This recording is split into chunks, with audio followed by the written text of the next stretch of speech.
سالهای اخیر بی قربشوی جدی لیره ترکی اقتصاد این کشور را زیر فشار بزرگ قرار داد، ولی در عین زمان باعث رشد قابل ملاحظه عملیات مویسرشنانی در این کشور شد. مردم خریدن مواد غذایی را کاهش داده است، ولی برای شناندن مویسر پول پیدا می کند. در فرودگاه استانبول هزارها سیاح خارجی را می توان دید که عملیات جراحی را پشت سر کرده به خانه برمیگردد. بر پایه معلومات اتحاد شرکت‌های توریستی ترکیه، تنها در 6 ماه اول سال روان بیش از 9 میلیون سیاح خارجی به ترکیه برای شنانیدن مویسر آمده بود. پیش بینی می شود که سال 2022 ترکیه از حساب جراحی‌های شنانیدن مویسر تا 2 میلیارد دلار فایده به دست آورد. طبیبان کلینیک‌های زنتی استانبول هر روز عملیات جراحی مویسرشنانی اجرا می‌کنند. شهروند آلمان هوگل برای تفتیش نتیجه جراحی که 40 روز پیش دایر شده بود به استانبول آمده است. او که در رسانه اجتماعی ایفای وظیفه می‌کند و شنانیدن مویسر را عملی عاقلانه می‌شمارد.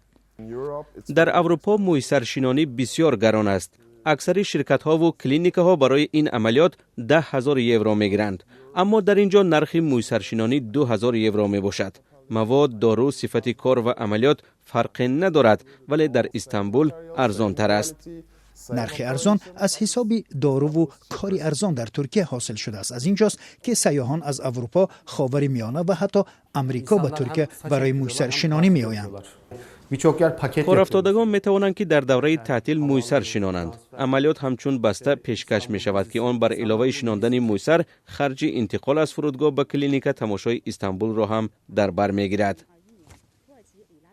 این جراح 17 سال این جانب در کلینیک مویسرشنانی کار می کند. به گفته او سال 2021 لیره ترکی 40% و سال 2022 30% قربش را از دست داد، ولی در همین حال توجه به مویسرشنانی درآمدی آنها را 2 برابر افزایش داد. این جراح می افزاید مویسرشنانی عملی نازک بوده، تجربه کاری طلب می کند و افزایش طلبات به این نوع جراحی باید توجه حکومت را به نظارت کلینیک‌های مویسرشنانی و خدمات پیشکش شونده در این گونه طبابتگاه‌ها بیشتر کند.